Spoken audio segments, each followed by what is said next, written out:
en un nuevo espacio, con nuevas personas, en otras relaciones, con otras normas. ¿Cómo serán? ¿Qué debo hacer? ¿Qué estoy haciendo? ¿Y por qué hacen lo que hacen? En principio, esas expectativas e ilusiones, como motivaciones, aparecen exclusivamente individuales. Es decir, parecen pertenecer a cada uno de ustedes como individuos, a su personalidad y aptitudes, de la información previa que dispusieron al momento de elegir estudiar este PNF, o como pueden haber estudiado y elegido cualquier otro PNF o otra carrera.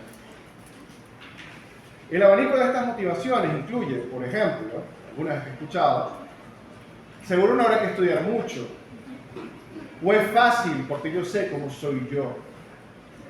En mi casa quieren que haga algo, o quiero conocerme a mí mismo, quiero resolver mis problemas, y aparecen también expectativas como quiero tener un título para montar un consultorio, quiero tener mucha plata como coach, e incluso, y esa fue la última que escuché, aprender a leer y a controlar la mente de los demás.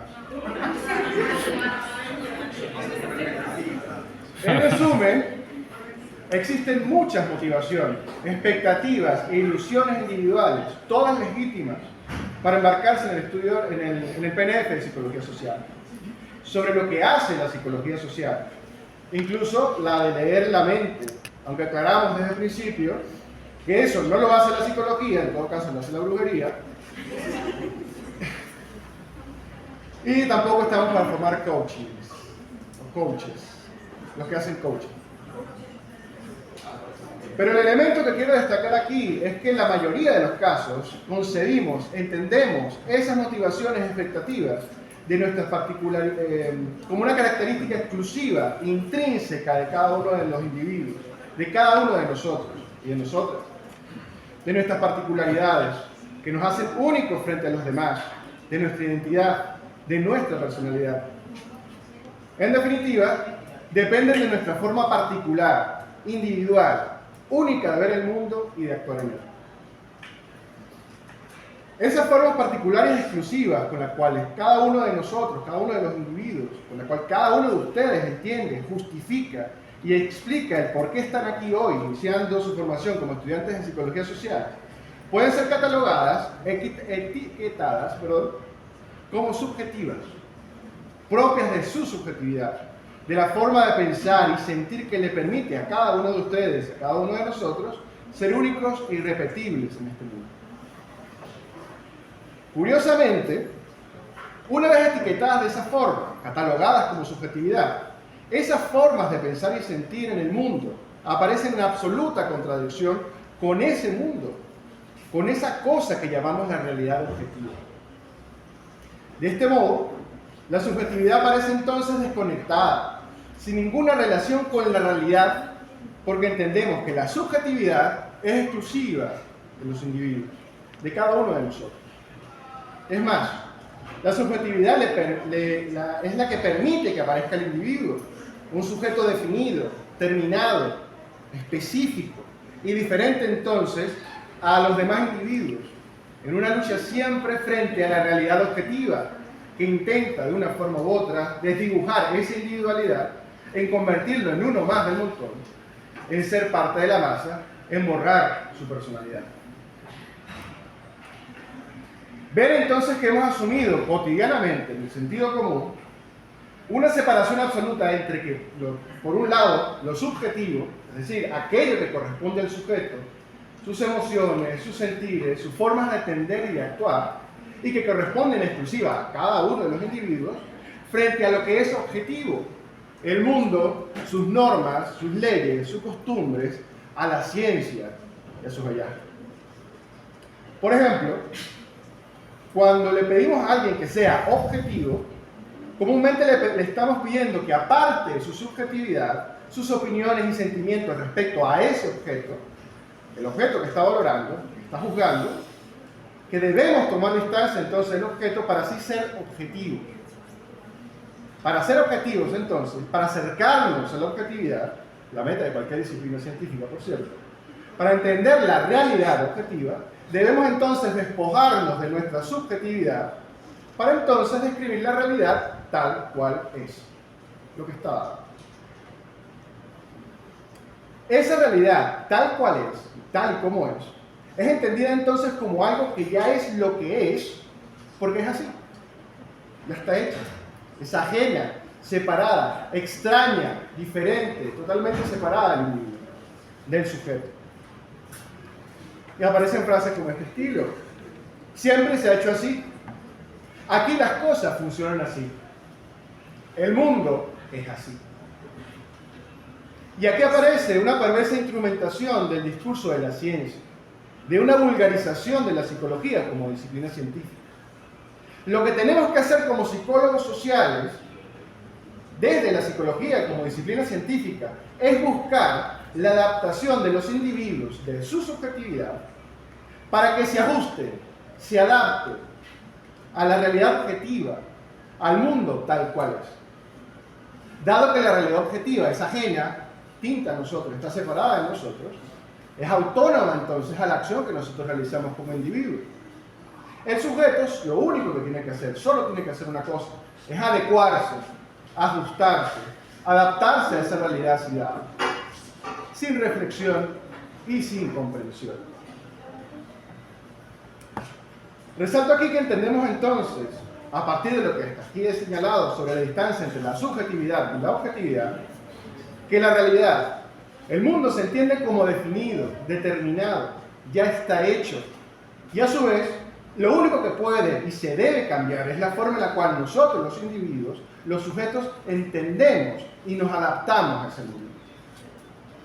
Aquí aparece, erróneamente, una idea muy difundida sobre el cometido, la meta de la psicología social, de toda psicología, que sería nada más estudiar las formas en las cuales aparece la individualidad a diferentes niveles, desde las neurociencias en sus laboratorios hasta los métodos de investigación participativa, para así adaptar esa individualidad al mundo tal cual es, tal y como lo hemos heredado, en el cual hemos sido arrojados para llevar a cabo nuestra existencia. Observen cómo desde esa concepción la subjetividad queda relegada, apartada de la realidad tal cual es. Encerrada la subjetividad entonces en la individualidad, en el individuo. Aparece entonces que la subjetividad no tiene nada que ver con el mundo, porque es solo y sencillamente individual. La personalidad, la identidad que se constituye para cada uno de nosotros en un mundo objetivo que ya está hecho, es independiente a lo que crean, sientan y piensen los individuos que en él habitan. Por supuesto, la realidad está compuesta por cosas que nos son ajenas, que son autónomas, independientes frente a nuestra evolución, a nuestros deseos, a nuestra subjetividad. Por ejemplo, por mucho que queramos manzanas, la mata de cambures no va a dar manzanas. Por mucho que queramos dinero, este no va a aparecer en nuestras cuentas corrientes. Por mucho que queramos comida, esta no va a aparecer en nuestra mesa. La distancia entonces entre la subjetividad y la objetividad, entre los individuos y el mundo, aparece insuperable, dramáticamente insuperable. Esa distancia entre lo subjetivo y lo objetivo constituye aquí y ahora el núcleo de nuestra forma de pensar. Nosotros pensamos a partir de esa separación entre lo subjetivo y lo objetivo, de nuestra forma moderna de pensar y de hacer. Es más, a la ciencia le damos toda la responsabilidad de conocer, de explicarnos cómo funciona el mundo objetivo, incluso para explicarnos objetivamente a nosotros mismos, cómo somos, por qué pensamos como pensamos, por qué hacemos lo que hacemos. La psicología sería entonces la forma objetiva de explicar el comportamiento de los individuos y además tendría la tarea de buscar las formas para ajustarlos, adaptarlos objetivamente a ese mundo objetivo, a la realidad. Esa es una concepción muy extendida, incluso entre muchos psicólogos y psicólogas, entre políticos y dirigentes, en las escuelas, en la universidad, en el trabajo, sobre qué hacemos cuando estudiamos psicología social. Y el hecho que sea muy extendida, que sea muy compartida, sea de sentido común, no significa que sea correcta en toda su extensión. Frente a esa concepción, y para complicar este asunto, los que me conocen saben que me encanta hacerlo, debemos entender que, objetivamente, nuestra relación y la experiencia en el mundo no es simplemente el contraste entre la subjetividad del individuo y el objetivo de la realidad ahí fuera. Entre el individuo, cada uno de nosotros, y todos los demás. Nuestra relación con el mundo es una relación social. Y voy a detallar esa afirmación. Primero, ningún ser humano, desde que apareció como especie en este planeta hace 120.000 años, alguien me lo recordó, hace 120.000 años, se ha adaptado a la naturaleza de la misma forma en lo que lo han hecho, por ejemplo, las cucarachas, los leones o los colibríes, o cualquier otra especie animal. La naturaleza a la que se adapta el Homo sapiens, nuestra especie, nosotros, es aquella la cual está constituida, construida por los demás individuos que conforman el grupo, que lo reciben en su seno, los demás miembros de su especie que lo concibieron, papá, mamá, cuidan desde su nacimiento, durante su desarrollo y que muy probablemente lo enterrarán una vez que muera.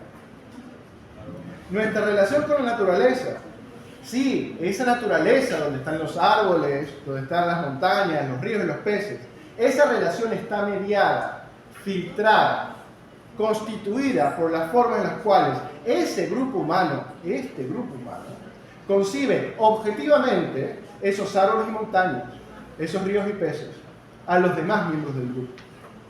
Nosotros, los Homo sapiens, los humanos nos adaptamos a un entorno social, a un ambiente social, compartido con los demás individuos de nuestra especie, y las demás especies también. Segundo, he señalado que esas formas en las que los grupos humanos conciben objetivamente el entorno social, la han escuchado bien. Esas formas objetivas con las cuales los grupos humanos conciben su entorno social están constituidas, formadas por las condiciones, óigase bien, subjetivas, sí, las emociones, los sentimientos, las expectativas, las experiencias vitales que comparten los miembros de ese grupo humano. Son esas concepciones subjetivas, compartidas por los grupos humanos, las que constituyen objetivamente el entorno social, el mundo, la realidad. Esas concepciones subjetivas compartidas, las conocemos, las denominamos en psicología social como intersubjetividad. Tercero y por último, la subjetividad individual no surge espontáneamente del individuo, ni es exclusiva de él mismo. La subjetividad individual se constituye a lo largo de la experiencia vital del individuo en el grupo social en el que se desenvuelve, en constante intercambio y transformación con la intersubjetividad, los significados, las explicaciones y formas de actuar que comparten con los demás miembros de su grupo social. Y más importante aún, las formas en que asume la subjetividad individual constituyen la forma con la cual ese individuo se relaciona, actúa, piensa, siente la realidad objetiva que comparte con su grupo. Es decir, ya que aparece como una contradicción entre el conflicto que hemos señalado entre subjetividad y objetividad, o más bien lo señalo aquí como un límite de ese conflicto. Nuestra subjetividad, la forma en la que sentimos, pensamos, deseamos, queremos, la forma en que actuamos en el mundo, es objetiva. Esas formas constituyen la relación que tiene cada individuo con el mundo, con esa cosa que nosotros llamamos realidad. De esa forma, podemos dar cuenta y entender que la realidad no es algo que esté fuera de nosotros, sino que la realidad objetiva la construimos nosotros. Es un producto de nuestras formas compartidas de sentir, de entender y de hacer las cosas que constituyen el mundo en el que vivimos, en el mundo que habitamos. Y como producto de la acción humana, ese producto, la realidad, puede, y en la mayoría de los casos, debe ser transformado.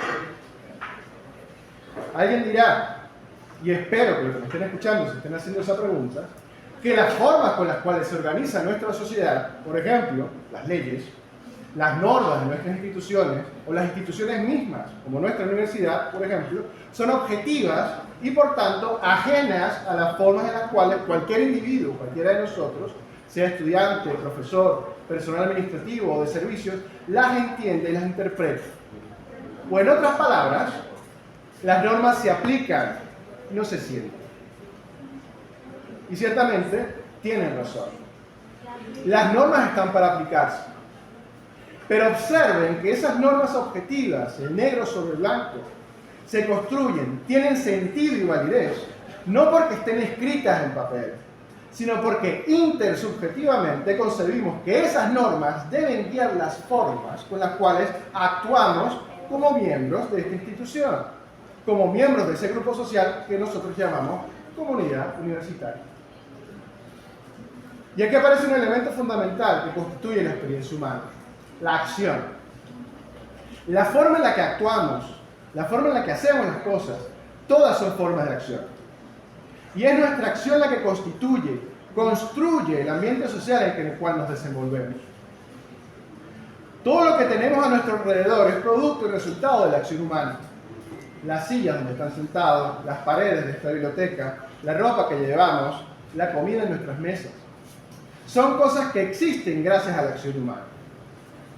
Toda la realidad objetiva en la cual nos movemos es producto de la acción humana. Incluso las cosas que en este instante aparecen como intangibles, intocables, como las normas, las leyes o las instituciones como la universidad. Existen porque hay personas, humanos que actuamos y constituimos esta institución. La universidad, como cualquier otra institución social, por ejemplo, estaba señalando el SEMIAN, como en la fecha de pago de impuestos, por ejemplo, no está hecha por el edificio que ocupa o las leyes y gacetas que ordenan su fundación, que imponen las jerarquías y los roles que tienen que asumir sus miembros. Estas instituciones están hechas por las relaciones que se dan entre todos los miembros de esa comunidad. Es la acción humana la que se imprime objetividad a esa institución, a nuestra institución.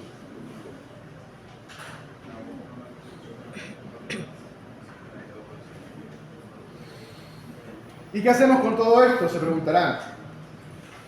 A partir de lo que he comentado hasta ahora, puedo adelantar algunas conclusiones, pero me voy a enfocar particularmente en las que corresponden al tema de nuestro foro: problematizar y transformar la realidad.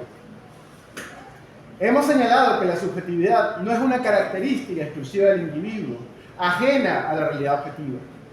La subjetividad individual constituye un elemento fundamental de nuestra acción objetiva en la realidad. También hemos señalado que la subjetividad individual no es exclusivamente individual, sino que se constituye gracias a la intersubjetividad que compartimos con los demás miembros del grupo, con el grupo social en el cual nos socializamos. También hemos dado cuenta que la realidad objetiva es producto de la acción humana y, desde una perspectiva psicosocial, de las formas intersubjetivas con las cuales concebimos esa realidad y actuamos en ella. Y aquí mi conclusión. La realidad objetiva puede ser transformada porque es producto de la acción objetiva que nosotros, los humanos, hemos constituido intersubjetivamente. Y además la experimentamos y la vivimos de forma subjetiva, a la vez que objetiva. Y aquí aparece un problema. ¿Cómo problematizamos la realidad? Si aceptamos aquella concepción muy extendida que hayamos señalado, que es errónea, que intenta explicar los problemas que padecemos con la muletilla: el mundo es así, las cosas funcionan así, esto siempre se ha hecho así, damos a entender que la realidad objetiva es ajena, diferente a lo que hacemos nosotros de ella. Parecería que la realidad va por un lado y nosotros estamos a la deriva, esperando adaptarnos, o esperando que nos adapten a esa realidad que nos aparece ajena. Un psicólogo social, Ignacio Martín Baró, criticaba esa forma de entender el mundo y la definió como fatalismo, señalando que si bien esa forma de pensar depende de la subjetividad de los individuos, por ejemplo, la idea que la pobreza y la desigualdad son condiciones naturales propias de nuestra sociedad y nuestro mundo, el fatalismo entonces aparece como consecuencia de la pobreza material y de la desigualdad objetiva que padecemos objetivamente los sujetos. No es solo una idea la pobreza, la desigualdad no es solo una idea, la constituimos intersubjetivamente, pero las condiciones que nos aparecen son condiciones objetivas que deben ser entendidas y explicadas para que puedan ser transformadas. Esto es un problema psicosocial. Si no problematizamos las formas con las cuales entendemos el mundo, tampoco problematizamos las formas en las que actuamos en él.